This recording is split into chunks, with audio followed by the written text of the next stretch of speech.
Dans cet endroit ce soir, est-ce que c'est la salle qui a été changée, qui a été refaite? Est-ce que c'est ça? Non, c'est parce que tu as été attiré par la présence de Dieu. Amen. Amen.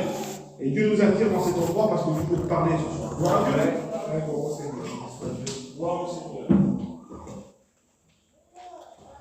Vous savez ce qui rend un homme heureux et une femme heureuse aujourd'hui? Eh bien, c'est d'avoir de bonnes nouvelles. La Bible dit qu'une bonne nouvelle, ça fortifie les membres. Et quand on vit, vous savez, on fait un peu le tour aujourd'hui autour de nous, des bonnes nouvelles, il n'y en a pas beaucoup. Hein. Vous avez vu les mauvaises nouvelles qu'on reçoit sur les portables? Vous avez vu, rien que ce soir dans cette réunion, vous avez vu les cas qui ont été présentés? On allume la télé, il y a des mauvaises nouvelles. On vit dans un monde où voilà, les bonnes nouvelles, ça ne court pas les rues. Et ce soir, on a une bonne nouvelle. Amen. La parole de Dieu, la Bible. La Bible est vieille, c'est vrai, mais lorsqu'elle tombe dans un cœur, elle produit toujours quelque chose de nouveau. Gloire à Dieu. Amen. Gloire au Seigneur. La Bible elle dit que c'est la bénédiction de l'Éternel qui enrichit. Amen. Est-ce que c'est de faire des beaux voyages? Est-ce que c'est ça qui enrichit un cœur? De faire les plus belles villes du monde? Est-ce que c'est d'avoir un beau camion tout neuf, une belle voiture tout neuf, un beau terrain ici à Vannes? Est-ce que c'est ça qui enrichit un cœur? Est-ce que c'est d'avoir plein d'argent? Est-ce que c'est ça qui enrichit un cœur? Non! La Bible dit que c'est la bénédiction de l'Éternel qui enrichit. Et puis rien d'autre. Il n'y a que ça qui enrichit un cœur. Parce que tout ce qui est les choses du monde, eh bien, ça ne comble pas un cœur et on va le voir ensemble ce soir. Gloire à Dieu. Alors, est-ce que vous m'accordez quelques minutes? Amen. Gloire à Dieu. Voilà, je ne prêcherai pas 1 heure ce soir, et puis je n'ai pas besoin de prêcher 1 heure pour qu'il se passe quelque chose. Je sais qu'en quelques minutes, dans quelques instants, ce soir, ton cœur peut être touché à travers la parole de Dieu. Ce n'est pas la longueur du message qui compte, hein, c'est la grâce dont le message y contient. Et ce soir, eh bien, à travers cette réunion, eh bien, tout peut changer pour vous. Gloire à Dieu. Hein, gloire au Seigneur. Voilà, j'aimerais vous parler, vous savez, d'un petit sujet très simple. Vous savez qu'on ne peut pas changer le passé. La journée d'hier, la semaine passée, le mois et encore bien moins l'année, déjà la journée d'hier et même l'heure qui a passé, on ne peut pas la changer. On ne peut pas changer le passé et ni les mauvais choix que l'on a fait. Parce que des fois, des mauvais choix dans la vie, on en a fait. Vous savez que la vie est faite de choix. On se lève le matin, par exemple, on décide d'aller, je sais pas, on décide de se lever à 8h, 7h, 9h, 10h, 11h pour certains, midi, c'est le choix de l'homme. On se décide de s'habiller en blanc, en noir, en bleu, peu importe. On a des choix toute la journée. On décide de manger à midi, là, ou 1h. On décide d'aller voir l'autre où on n'y va pas. On décide de, je sais pas, de plein de choses dans la vie. Et toute la journée, la vie est faite de choix. Vous comprenez? Mais par rapport à Dieu, on a un choix à faire. Dans le livre de la parole de Dieu, dans l'Ancien Testament, le livre de Deutéronome, il dit « J'ai mis, moi ». C'est Dieu qui a mis. Hein. Il dit « J'ai mis devant toi ». Enfin, c'est devant toi ce soir. La vie ou la mort. Quel chemin vas-tu prendre? Il dit « J'ai mis devant toi la vie ou la mort ». Eh bien, il dit « Choisis la vie, afin que tu vives ». Gloire à Dieu. Alors, on ne peut pas changer le passé, c'est vrai, ni les mauvais choix que l'on a fait, mais votre choix d'aujourd'hui fera votre vie de demain. Alors, je ne sais pas qu'est-ce que tu vas choisir ce soir. Je ne sais pas, mais je vais te donner le conseil. Je vais te donner la direction, si tu voulais. Hein. Vous savez que la Bible, ben, c'est un miroir. Pourquoi, Marlon, tu dis ça? Vous savez, un miroir, quand on se lève le matin, hein, un miroir, ça sert à s'arranger. Hein. Pour les dames, ça sert à se peigner. Hein. Voilà, ça sert à s'arranger, un miroir. Et puis, ce soir, la parole de Dieu, elle est semblable à un miroir. Alors, je vais te présenter le miroir et tu t'arrangeras avec Dieu ce soir. La Bible, c'est un GPS. Au Marlot, tu mets la Bible moderne, là. La Bible, c'est un GPS. Mais si on programme notre vie dedans, elle nous amène au but. Amen. Et le but, c'est le ciel. Gloire à Dieu. Alors, j'aimerais vous parler d'un mot très simple. Hein. J'aimerais vous parler d'un mot très très simple. Vous savez, l'intelligence des hommes et celle de Dieu, c'est pas le même. Des fois, on peut être un homme super intelligent, une femme super intelligente et pas comprendre la parole de Dieu. C'est pour ça qu'on a prié le Seigneur au livre de Luc. Il dit qu'il leur ouvrit l'intelligence afin qu'ils comprennent les Écritures. Et j'espère que ce soir, ton intelligence elle est bien ouverte pour que tu comprends la parole de Dieu. Vous allez voir, c'est très simple ce soir. Hein. Je ne dis pas que les autres soirées sont compliquées, c'est pas ce que je veux dire, mais vous allez comprendre ce soir la parole de Dieu. Gloire à Dieu. Amen. Amen. Gloire au Seigneur. J'aimerais vous parler d'un petit mot. Et j'aimerais vous parler du bonheur ce soir. Est-ce que vous voulez? Amen. J'aimerais vous parler du bonheur. Le bonheur, ça veut dire, vous savez, chaque mot de la Bible veut dire quelque chose. Hein? Et le bonheur, ça veut dire satisfaction. Le bonheur, ça veut dire bien-être. Bien-être, si vous voulez, c'est être bien dans son être. Être bien dans sa peau, si vous voulez. Voilà, le bonheur, c'est ça. Et je te posais une question, soit, est-ce que tu es bien dans ta peau? Est-ce que tu es bien dans ton corps, dans ton esprit, dans tes idées, dans tes pensées? Est-ce que ton âme est bien ce soir? Je te pose cette question, tu ne me répondras peut-être pas, mais c'est un grand point d'interrogation. Et je crois que la parole de Dieu, elle sait comment s'y faire. Hein? Dieu connaît tout. Il dit souvent, Marcel, je ne sais pas comment Dieu va s'y prendre, c'est son mot, mais Dieu, il sait comment s'y prendre. Hein? Alors, je te posais une question. Le bonheur, ça veut dire bien-être, être bien dans son être, dans sa peau. Et je te pose cette question, est-ce que tu es bien ce soir? Vous savez que le proverbe 14, il dit que même au milieu du rire, le cœur, il peut être triste. Des fois, on est rentré à la réunion avec un sourire, et notre compagne à côté de nous, et nos enfants, et nos cousins, et nos cousines. Voilà, on est là, on est ensemble, parmi nos amis, là, et on est rentré avec un sourire. Et puis à l'intérieur, des fois, ça ne sourit pas. Ça, c'est l'apparence de l'homme. L'homme, il est comme ça, il cache ce qu'il est. Il ne veut pas faire voir sa tristesse. Il ne veut pas faire voir le vide de son cœur. Mais Dieu connaît tout ce soir. Il connaît toute ta vie. Alors, j'aimerais vous parler du bonheur ce soir. J'ai marqué quelques mots comme ça. J'ai marqué, moi, est-ce que le bonheur se trouve dans les sorties? Est-ce que le bonheur se trouve dans une boîte de nuit? Est-ce que le bonheur se trouve dans un mariage? Alors, j'ai marqué réponse de la Bible. Est-ce que vous voulez écouter la réponse de la Bible? Amen. Alors, il y a des réponses dans la Bible. Est-ce que le bonheur se trouve dans les sorties? Alors, la réponse de la Bible, elle se trouve dans Jérémie 31, au verset 13. Alors, les jeunes filles se réjouiront à la danse. Les jeunes hommes et les vieillards se réjouiront aussi. Je changerai leur deuil en allégresse, je les consolerai et je leur donnerai de la joie après leur chagrin. Je ne sais pas si vous avez fait bien attention à ce texte de la parole de Dieu. Il dit alors les jeunes filles se réjouissent à la danse. Les filles sont en train de danser, ils sont en boîte de nuit, ils sont en train de danser, ils sont là. Parmi, il y a peut-être une DSP, un verre de whisky, tous les alcools qui se font maintenant. Hein. Ils sont là, ils sont en train de danser. Les filles sont en train de danser dans une soirée, une boîte de nuit, un mariage, peu importe l'endroit. Ils sont là en train de danser. Il dit, il y a les jeunes hommes, donc les filles, les garçons, ils sont en train de danser ensemble. Et les vieillards se réjouissent aussi. Il y a même des vieux qui dansent avec eux. Et il dit là, je changerai leur deuil en allégresse. Et je les consolerai. Je leur donnerai de la joie après leur chagrin. Ça veut dire que même dans ces endroits-là, on peut vivre ce symbole du deuil. Vous savez, le deuil, c'est un symbole. C'est le symbole de la tristesse. C'est le symbole du noir. Et il dit, je les consolerai. Ça veut dire que ces gens, même dans ces endroits-là, qui sont en train de danser, en train de se réjouir, ils ont besoin de consolation. Et il dit, je leur donnerai de la joie après leur chagrin. Ça veut dire quand même que dans ces endroits-là, il y a du chagrin et il n'y a pas de joie. Ce n'est pas la vraie joie. Alors non, le bonheur ne se trouve pas dans les sorties. J'ai marqué encore quelques textes de la parole de Dieu. Est-ce que le bonheur se trouve avec les copains?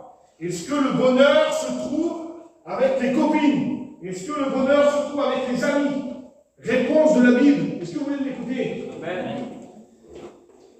Réponse de la Bible, de Psaume 41 au verset 10. Celui-là, même avec qui j'étais en paix, et qui avait ma confiance, et qui mangeait mon pain, lève le talon contre moi. Regardez, il dit celui-là avec qui j'étais en paix, qui était bien ensemble.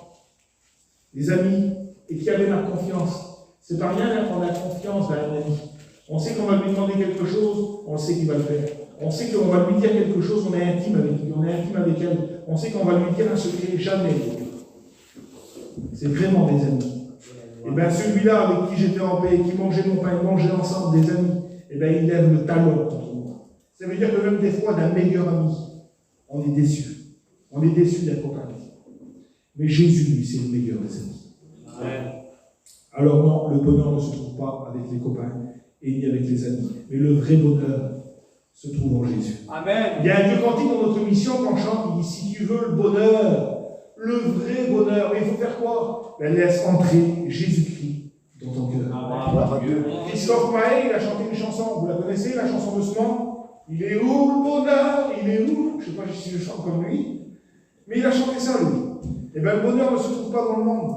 Le bonheur, il se trouve en Jésus. Amen. Il dit, attache-toi à Dieu. C'est une sécurité, ça. Attache-toi à Dieu, tu auras la paix. Et tu jouiras ainsi du bonheur. Il faut rester attaché à Dieu, c'est une sécurité. Jésus a dit, moi, je vous laisse ma paix, je vous donne ma paix, pas comme le monde la donne. Ça veut dire que dans le monde, la paix, elle n'est pas vraie. Mais la vraie paix, elle se trouve en Jésus ce soir. Alors non, le bonheur ne se trouve pas dans les sorties. Le bonheur ne se trouve pas avec les copains. Ce sont des bonheurs qui sont passagers. Ce n'est pas un bonheur qui dure. Il y a des faux bonheurs dans le monde. Est-ce que le bonheur se trouve dans l'alcool? Réponse de la Bible. Est-ce que vous voulez l'écouter, cette réponse-là? Est-ce que le bonheur se trouve dans l'alcool? Alors, réponse de la Bible. Proverbes, chapitre 23, au verset 29. Proverbes 23, 29. Regardez ce verset, il est un peu particulier qu'on va le lire. Il dit, pour qui les a? Oh, c'est bizarre comme verset, ça.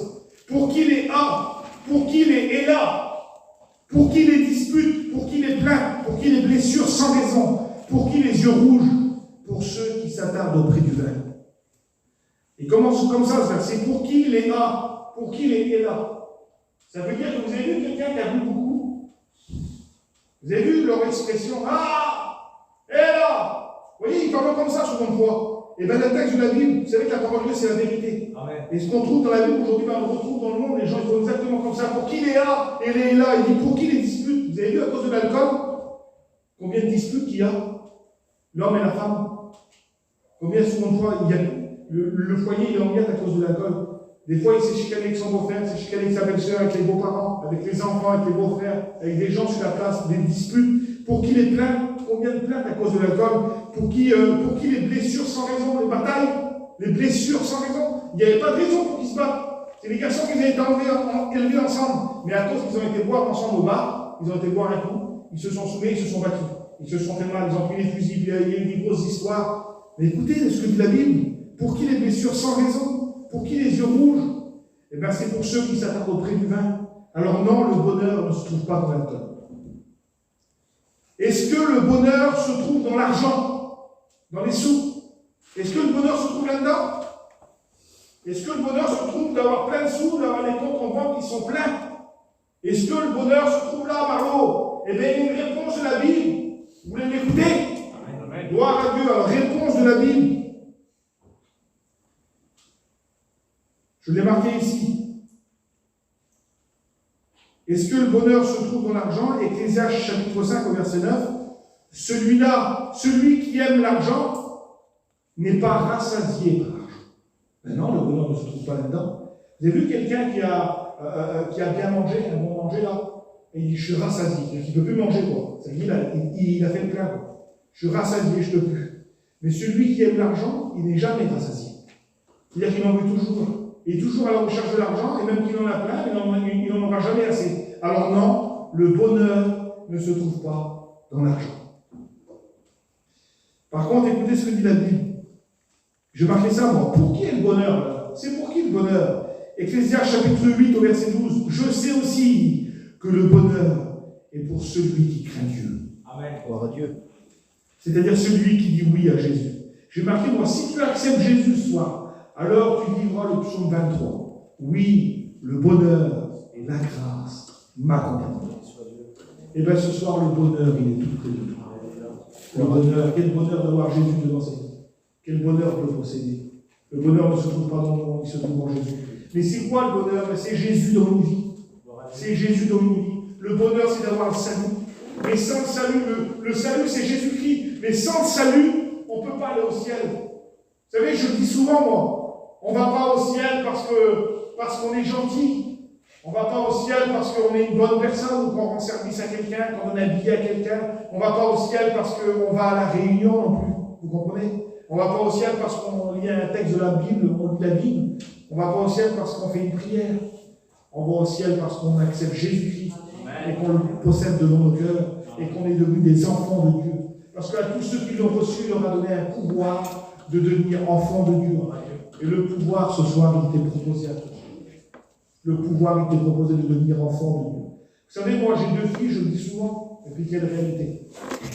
J'ai 2 filles, et quand je pars avec mon camping, je prends mes 2 filles à moi. C'est eux qui montent dans le véhicule. Je ne prends pas les enfants des autres sur la place, c'est pas à moi. Et bien quand le Seigneur il reviendra, il ne prendra pas les enfants des autres. Il prendra ses enfants et moi. Gloire à Dieu. Et ce soir, cette réunion a été faite pour toi, pour que tu deviennes un enfant de Dieu. Alors non, le bonheur ne se trouve pas dans les sorties. Le bonheur ne se trouve pas au bout d'une aiguille. Le bonheur ne se trouve pas dans l'argent, dans les sorties avec les copains. Le bonheur, c'est une pleine satisfaction. J'ai marqué le psaume 4, verset 7, il dit, qui nous fera voir le bonheur? Eh bien, c'est Jésus ce soir. Amen. Amen. Gloire à Dieu.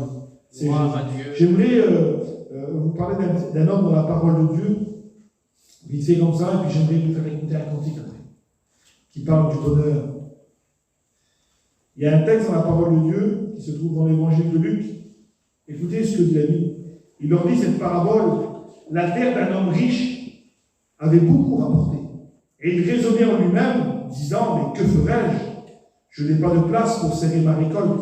Voici, dit-il, ce que je ferai. J'abattrai mes greniers, j'en bâtirai de plus grands, j'y amasserai toute ma récolte et tous mes biens. Et je dirai à mon âme, tu as beaucoup de biens en réserve pour plusieurs années. Repose-toi, mange, bois et réjouis-toi. Mais Dieu lui dit insensé, cette nuit même, ton âme te sera redemandée. Et ce que tu as préparé, pour qui ce sera? Il en est ainsi de celui qui amasse des trésors pour lui-même et qui n'est pas riche pour Dieu. Voilà, cet homme-là, il avait des projets, il était riche sur la terre. Hein. C'est sûr qu'il était riche, il pouvait se payer les plus beaux des véhicules, manger dans la plus belle des vaisselles, avoir les plus belles des habits, le plus beau des bijoux, le plus beau des moyens de transport, la plus belle des maisons, il avait tout. Il avait réussi, il avait eu le culot de parler à son âme. Il dit maintenant, mon âme, tu as du bien en réserve pour plusieurs années, mange, bois, réjouis-toi. Et Dieu va lui parler bien insensé. Tu crois que le bonheur, il se trouve là-dedans? Tu crois que le bonheur, il se trouve sur la terre? C'est moi le bonheur. Il dit ce que tu as préparé là, pour qui ce sera insensé, cette nuit même tu vas mourir. Vous savez, on ne peut pas rajouter une coudée à notre vie. Aujourd'hui, on est là, et puis demain, on n'y est plus. On est comparé à une fleur des champs qui a poussé dans un champ, le vent a passé, on ne se rappelle même plus où c'est qu'elle était. La vie de l'homme, elle est comparée à une fleur qui a poussé et qui a fané. On fane tout doucement, la vie, elle passe. Sur la terre, on est comparé à des locataires sur la terre. Et puis un jour, il faudra rendre les clés au propriétaire. Et dans quel état on va rendre la maison? On est comparé à une étincelle, on est comparé à un courrier, on est comparé à un nuage, on est comparé à des choses qui passent très vite sur la terre. Mais ce soir, je me laisse le temps. J'étais content de voir Johnny tout à l'heure. Vous savez que j'étais content. Je venais à Vannes à la réunion, je dis Seigneur, je voulais voir. Je suis content de voir la réunion ce soir. Je suis content de voir Johnny. Eh bien, Dieu met ses réunions là, Dieu veut que tous les hommes soient sauvés. Dieu a laissé encore un temps à Johnny. Et qu'il laisse encore une soirée comme à toi. Vous savez, c'est peut-être la dernière réunion ce soir. Hein. Peut-être qu'il n'y aura plus jamais de réunion en Vannes. Peut-être la dernière réunion ce soir. C'est peut-être moi, Marlon, qui fais la réunion ce soir, la dernière. Pourquoi, Marlon, tu dis ça? Parce que le Seigneur, il vient chercher son église très rapidement. Et s'il revient ce soir, les pasteurs, ils partent. Les chrétiens, ils partent. Hein. Ils partent. Hein. Leur destination, c'est le ciel. Hein. Gloire à Dieu.